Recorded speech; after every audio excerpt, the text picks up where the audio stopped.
చకచకా గెంతుతూ ఆడుతున్నారు. ఆనంద్ కాస్త పెద్దవాడు. అమ్మ సులోచన పెళ్లి అయిన దగ్గర నుండి పిల్లలను, ఇంటి బాధ్యతను తన భుజాల మీద వేసుకుని మోస్తుంది. తండ్రి తాగుబోతు కావడం వల్ల ఇంటి పట్టున ఉండక, బాధ్యతలు ఏమీ మోయకుండా పెళ్ళాం మీద వదిలి రోడ్ల మీద తాగి తిరుగుతూ ఉంటాడు. డబ్బు కోసం సులోచన దగ్గరకి వచ్చి నానా గొడవ చేసి ఇవ్వకపోతే తనని కొట్టడం చేసేవాడు. ఎన్ని బాధలైనా పిల్లల కోసం ఓర్చుకునేది. ఆనంద్ రోజూ ఇంట్లో పరిస్థితులు చూసి అమ్మ కష్టాన్ని అర్థం చేసుకుని చిన్న చితక పనులు చేసి డబ్బు సంపాదించేవాడు. వీరి సంపాదన సరిపోయేది కాదు. సులోచనకు ఎప్పుడూ బాధగా ఉండేది. తనలో తానే కుమిలిపోతూ ఉండేది. తనలాంటి పేదదాన్ని కడుపులో ఎందుకు ఈ బిడ్డలని పుట్టించావ్ దేవుడా అని ఏడుస్తూ ఉండేది. ఆనంద్ ఊర్లో అందరికీ సహాయం చేస్తూ ఉండేవాడు. దానికి బదులుగా తనకి కాస్త డబ్బులు ఇచ్చేవారు. అలా వారు జీవితం గడుపుతూ ఉండేవారు. ఆనంద్ని ఒకరు దత్తతకు తీసుకుంటాము అని అన్నారు. సులోచనకు బాధగా అనిపించినా ఒక బిడ్డ అయినా ఆనందంగా ఉంటాడు కదా అని ఒప్పుకుంటుంది. ఈలోగా ఆనంద్ చేతిలో మూట మోస్తూ వస్తుంటాడు. బంగారు, నా లాగా నువ్వు భరించాల్సిన అవసరం లేదు, నువ్వు అదృష్టవంతుడివి నాన్న అంది సులోచన. కాని ఆనంద్కు అర్థం కాలేదు. ఎంటమ్మా నువ్వేమంటున్నావ్? ఇప్పుడు నాకేం కష్టం వచ్చింది, నేను బాగానే ఉన్నాను కదా అన్నాడు. లేదు నాన్న, నిన్ను ఒకరు పెంచుకుంటాను అన్నారు. కాబట్టి నువ్వు వాళ్లతో వెళ్తే చాలా బాగుంటావు, ఇక నీకు కష్టాలు ఉండవు బాబు, హాయిగా ఉండొచ్చు అని అంటుంది సులోచన. అమ్మా, నన్ను మరొకరికి ఇచేస్తున్నావా అని ఏడుస్తున్నాడు. అది కాదురా, ఇంకా ఎన్ని రోజులు ఇలా మనం కష్టాలు అనుభవిస్తూ ఉంటాము, కనీసం నీకు అయినా మంచి జీవితం లభిస్తుంది అని అంటుంది సులోచన.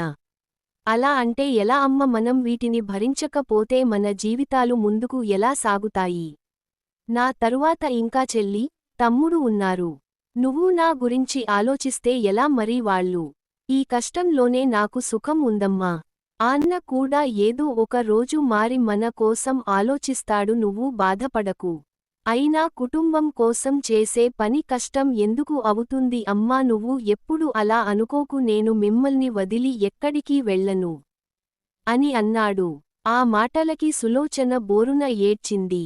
నన్ను క్షమించు నాన్న, నీ జీవితం బాగుంటుంది అని ఆలోచించాను తప్ప నాకు మరో స్వార్థం లేదు. నాకు మీరు భారం కాదురా. నేను బతికి ఉన్నంతవరకు మిమ్మల్ని నేను చూసుకుంటాను, నన్ను క్షమించు, ఇంకెప్పుడు అలా అనను అని చెప్పి ప్రేమగా తన కొడుకుని హత్తుకుంది. చాటుగా ఈ మాటలు విన్న ఆనంద్ వాళ్ళ నాన్న కళ్ళు కూడా చెమ్మగిల్లాయి. నేను చేస్తుంది తప్పు అని నాకు అర్థమవుతుంది, దానికి నేను ఇంత బానిస అయిపోతానని ఊహించలేదు అని కళ్ళు తుడుచుకుని వాళ్ల ముందుకు వెళ్లి నిశ్శబ్దంగా నించున్నాడు. సులోచన వెంటనే తన కళ్ళని తుడుచుకుని ఆనంద్ను తీసుకుని లోపలికి వెళ్ళిపోబోతే సులోచన అంటూ పిలిచాడు. ఆగి ఏంటి అని అడిగింది, కాని మౌనంగా ఉండిపోయాడు. సులోచన వెనక్కి తిరిగి చూసేసరికి తన భర్త కళ్లల్లో నీళ్లు. అతన్ని ఎప్పుడూ అలా చూడలేదు. వెంటనే తను దృఢంగా నిలబడి, ఏమైంది? ఇంకా తాగడానికి డబ్బులు ఏమైనా కావాలా? మా ప్రాణాన్న మమ్మల్ని వదిలేయ్ అని కటువుగా మాట్లాడింది.